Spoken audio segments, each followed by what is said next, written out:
Afternoon. Thanks, Namely. Can you hear me? Yep, great. Thanks for that introduction, Namely. I'm going to talk a little bit rapid fire this afternoon because I've only got 10 minutes to talk very quickly about the Queensland Critical Minerals Strategy, but also to encourage a panel session that Namely and I will do tomorrow, along with a few other people, where we've got a little bit more time to talk about the Queensland Government's focus on the strategy. So, as Namely said, Paul Holden's my name. I'm the head of Critical Minerals Queensland. We are a dedicated team that's been established to foster and support the development of a critical minerals sector in the state. Last year, just see if this works. Yep.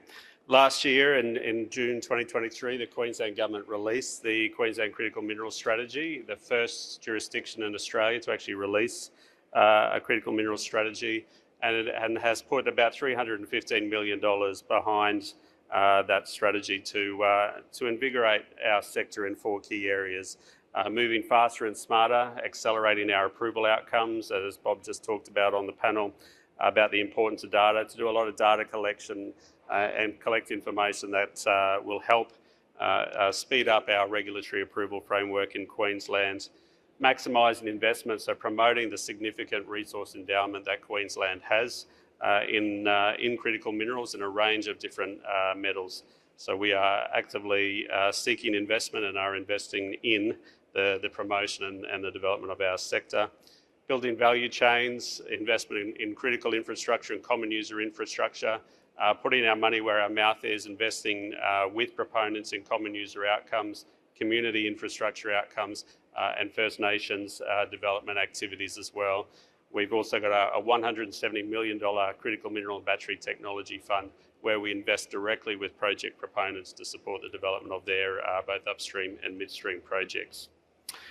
In addition, we're spending a lot of money in R&D development to look at how we can extract critical minerals from existing tailings, with the significant tailings that we have in Queensland, and also investing in common user research and development activities in the state, including demonstration plans for vanadium and other materials.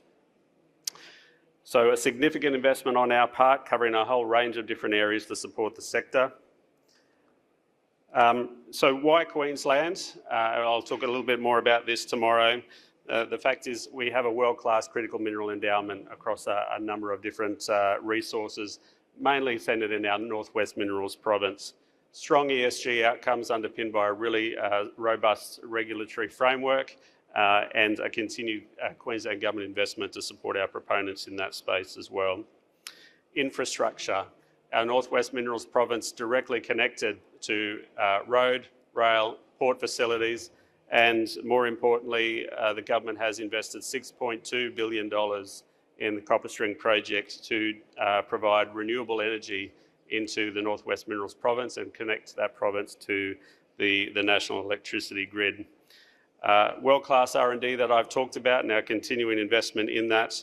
A skilled workforce that is, and communities that are strongly aware of base metals mining, processing, and coal activities as well, and heavily invested in looking at the opportunities to develop into this critical minerals sector.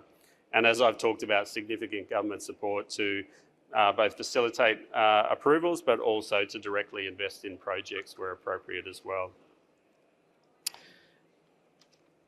A couple of things that we've already done in the interim period since we released that report. We have developed a critical mineral investment prospectus, which is both in hard copy and online, which outlines the particular project investment opportunities that we have, and also promoting them directly into our investment banks, fund managers, and export credit agencies around the world, using not only the resources that we have, but the resources of Australian Trade and Investment Queensland.